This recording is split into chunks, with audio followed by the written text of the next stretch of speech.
Supreme court की 7 जज की बेंच ने SC/ST रिजर्वेशन पर एक इम्पॉर्टेंट फैसला दिया। अब तक ये माना जाता रहा है कि दलित कम्युनिटी एक होमोजीनियस ग्रुप है, पर सुप्रीम कोर्ट ने कहा है कि ऐसा नहीं है। सुप्रीम कोर्ट ने कहा है कि दलित कम्युनिटी में कई ऐसी सबकास्ट हैं जो पिछड़ी रह गई हैं और उन्हें उनके बैकवर्डनेस के हिसाब से रिजर्वेशन मिलना चाहिए। सुप्रीम कोर्ट ने अब स्टेट गवर्नमेंट को पावर दी हैं कि वो SC/ST रिजर्वेशन में सब कैटेगरीज बना सकें और कम्युनिटीज़ को उनकी बैकवर्डनेस के आधार पर रिजर्वेशन दिया जाए। इसके साथ साथ OBC रिजर्वेशन में जो क्रीमी लेयर फॉर्मूला यूज होता है, अब वही SC/ST रिजर्वेशन में भी लाने की बात सुप्रीम कोर्ट ने कही है। क्रीमी लेयर फॉर्मूला मान लीजिए कोई SC/ST कम्युनिटी का इंसान IAS बन जाता है तो और रिजर्वेशन से, तो उसकी नेक्स्ट जनरेशन को रिजर्वेशन नहीं मिलेगा। इन्हीं सब मुद्दों पर हमारे साथ बात करने के लिए समाजवादी पार्टी के सीनियर लीडर RK चौधरी साहब हैं। आप मोहनलालगंज से MP हैं और काशीराम जी के साथी भी रहे हैं। बहुत स्वागत है आपका व्यूअर में। तो ये जो सुप्रीम कोर्ट का फैसला आया है SC/ST रिजर्वेशन को लेकर, इस पे आप क्या सोचते हैं? पहली बात तो मैं अदालतों का, जैसे सुप्रीम कोर्ट भी है, मैं सम्मान करता हूँ, लेकिन मैं फ्री हूँ कि उनके आदेश को हम सहमत हों ना सहमत हों। मैं व्यक्तिगत तौर पे सुप्रीम कोर्ट के इस आदेश का से सहमत नहीं हूँ। जो रिजर्वेशन है ये बड़ा मुद्दा है और रिजर्वेशन किसी व्यक्ति का नहीं है, समाज का है। Those who are socially and educationally backward, ये संविधान में है। जो समाज सामाजिक और शैक्षिक रूप से पिछड़ा है, उनकी भागीदारी के लिए ये व्यवस्था की गई है। अगर कोई व्यक्तिगत आदमी IAS हो गया तो बैकवर्डनेस नहीं खत्म होगी, पिछड़ापन नहीं खत्म होगा। एक समाज को वो रिप्रेजेंट करता है, इसलिए अगर कोई एक आदमी नौकरी पा गया, चाहे IAS हुआ, IPS हुआ, बाबू हुआ, क्लर्क हुआ, जो भी हुआ, तो इंडिविजुअल हुआ। अब उसे लड़के न दिया जाए, क्योंकि लड़का समाज का पार्ट है, लड़का समाज का पार्ट है। बल्कि ये तो जो कंसेप्ट है कॉन्स्टिट्यूशन का कि जब तक समाज बढ़ते बढ़ते बढ़ते बढ़ते बढ़ते बढ़ते इस लायक न हो जाए कि अगड़े समाज के बराबर हो जाए, तब तक इस देश में दलितों का, पिछड़ों का आरक्षण रहना चाहिए। सुप्रीम कोर्ट ये का जो ऑर्डर है उसमें ये है कि दलित में जो सब कास्ट हैं उसमें कई ऐसी हैं जो ज़्यादा पिछड़ी रह गई, उनको इतना फ़ायदा नहीं मिल रहा है, उनको ज़्यादा रिजर्वेशन मिलना चाहिए, इससे उनका फ़ायदा होगा। ये तो आपको ये बात सही नहीं लगती? तो उसको ऑर्डर करना चाहिए कि बाइफरकेट करें, कौन कौन ज़्यादा पिछड़े रह गए उनको बाइफरकेट कर दें, ले आए पार्लियामेंट में, निर्देश दे दें, पार्लियामेंट बिल आ जाएगा। तो जो सही होगा, जो गलत होगा, तय हो जाएगा पार्लियामेंट में।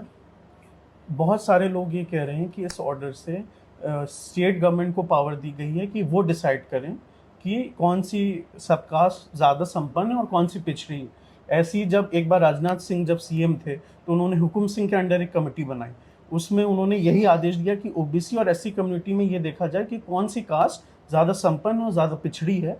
तब हुकुम सिंह की रिपोर्ट में यह आया कि यादव OBC में यादव सबसे ज़्यादा संपन्न है और दलित में जाटव संपन्न है, यानी जो SP और BSP का वोट बैंक है उसको उन्होंने ज़्यादा संपन्न बताया। तो इसको पार्टी अपने पॉलिटिकल जो उनकी आइडियोलॉजी है उसके हिसाब से मिसयूज़ कर सकती हैं। आपको ये डर लगता है कि जो उनको लगता है सब कास्ट हमें वोट देगी, उनको वो बता देंगे कि ये ज़्यादा पिछड़े हैं? देखिए, कमेटी बनी, रिपोर्ट आई, उस आधार पर कोई बिल नहीं पास हुआ ना, तो कानून तो नहीं बना। तो जब तक कानून नहीं बनेगा तब तक रिपोर्ट मानी नहीं जाएगी।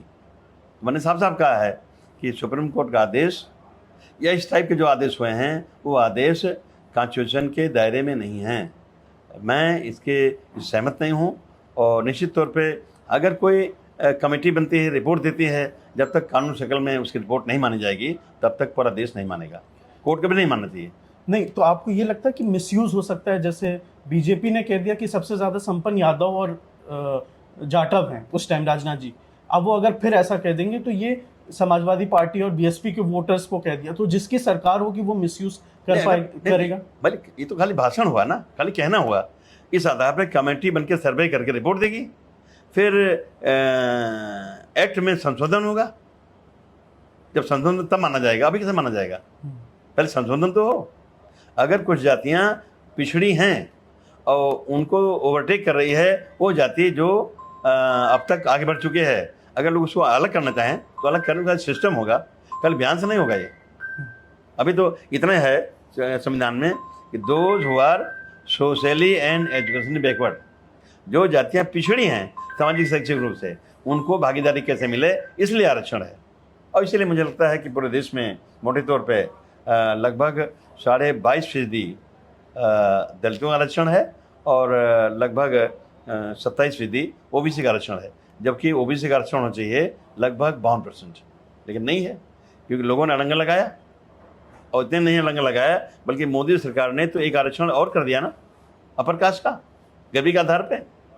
लेकिन जो रिजर्वेशन है ये बड़ा इशू है, ये कोई अमीर बनने का जरिया नहीं है, ये जरिया खाली है भागीदारी का, कि देश की ताकत कुर्सियों पे जिस कौम के लोग की भागीदारी नहीं है वो कौम आगे नहीं बढ़ेगी। ये खाली भागीदारी के लिए है, गरीब होके अमीर बनने का कोई जरिया नहीं है।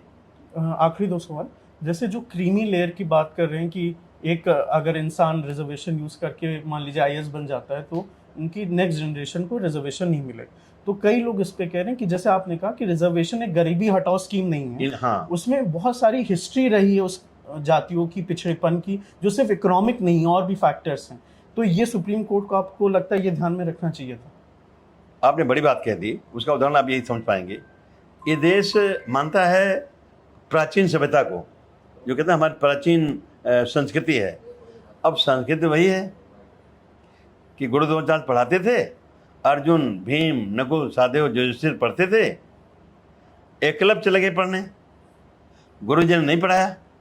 एकलव्य अपने प्रैक्टिस से निपुण हो गए, होशियार हो गए, तो उनका दाहिना अंगूठा कटवा लिया गुरुजी ने। यानी कमज़ोर समाज का आदमी कंपटीशन में आगे ना जा पावे, जब गुरुजी ने इसे हरकत किया है। और इसको कहते हैं हम कि हमारी प्राचीन सभ्यता है।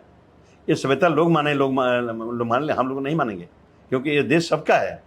अगड़े भी आगे बढ़े हैं, लेकिन जिनको पिछाड़ा गया है, कमज़ोर किया गया है, लाचार किया गया है, दबाया गया है, उनको भी देश में ताकत कुर्सियों में बैठे मौका मिलना चाहिए। ये कंसेप्ट संविधान का। इसमें जो ये कहा जा रहा है, आवाज़ उठाई, जो अपोजिशन में लोग हैं वो कह रहे हैं कि अभी तो कहा है कि जो क्रीमी लेयर हो गया उसकी नेक्स्ट जनरेशन को नहीं मिलेगा, इससे और इसके बाद सुप्रीम को ये डर है कि वो धीरे धीरे पूरा रिजर्वेशन ही खत्म कर देंगे। तो ये डर आपको भी लगता है ऐसा कि अभी तो ये कहा है कि एक नेक्स्ट जनरेशन को नहीं देंगे अगर क्रीमी लेयर में, फिर धीरे धीरे सब खत्म कर देंगे? भाई आप जानते हैं कि देश चल रहा संविधान से, लेकिन इस समय जो आरएसएस काम कर रही है वो बाबा साहब डॉक्टर अम्बेडकर के संविधान को अपना संविधान नहीं मानती।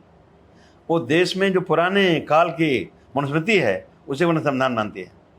और यही कारण है कि नई संसद भवन में जहाँ संविधान की प्रति रखनी चाहिए वहाँ संविधान प्रति नहीं रखा, बल्कि सिंगोर लगा दिया। जो देश में लोकतंत्र प्रतीक नहीं है, राजतंत्र प्रतीक है, तो उस मंशा ही गलत है। आरएसएस और बीजेपी बाबा साहब डॉक्टर अम्बेडकर के संविधान को नहीं मानती, इसलिए लोकतंत्र का मजाक उड़ा रही है बीजेपी। निश्चित तौर पे इस पर हम लोग लामबंद हो रहे हैं और लामबंद करके ईंट या पत्थर देंगे। बाबा साहब अम्बेडकर का संविधान मानना चाहिए और देश तो आगे बढ़ेगा, इसलिए हम लोग लगे। बस आखिरी सवाल, इसमें जो कहा गया है कि सब कैटेगरीज जो हैं, सब कास्ट जो हैं, उनके पिछड़े होने के जितना वो पिछड़े होंगे उतना कोटा दिया जाएगा, तो उनके पिछड़े होने के लिए कोई क्राइटेरिया होगा, इकोनॉमिक उनका क्या फाइनेंशियली वो है, उनकी पॉपुलेशन, कास्ट? इससे आपको लगता है कास्ट सेंसस का इशू भी उठेगा कि कास्ट सेंसस कराइए तभी तो पता चलेगा कि कौन सी सब कास्ट ज़्यादा वो है? ना, जो रिजर्वेशन है, रिजर्वेशन अमीर बनने का संसाधन नहीं है, खाली भागीदारी का है। ये कोई उससे विधवा पेंशन नहीं, क्या बोलते हैं इसको, Antyodaya ration card, 5 kilo ration, ये अमीर बनने का सिस्टम ये है जो आज तक नहीं हो पाया है। पूरा देश कमज़ोर है। ये देश में रिजर्वेशन खाली इसलिए है, या कॉन्स्टिट्यूशन जो अलाउ करता है रिजर्वेशन खाली इसलिए अलाउ करता है कि जिनको पिछाड़ा गया है, दबाया गया है, आज नहीं कल नहीं परसों, 50 साल बाद से ही वो भी बराबर, हर जाति बराबर हो जाए, ये लक्ष्य है।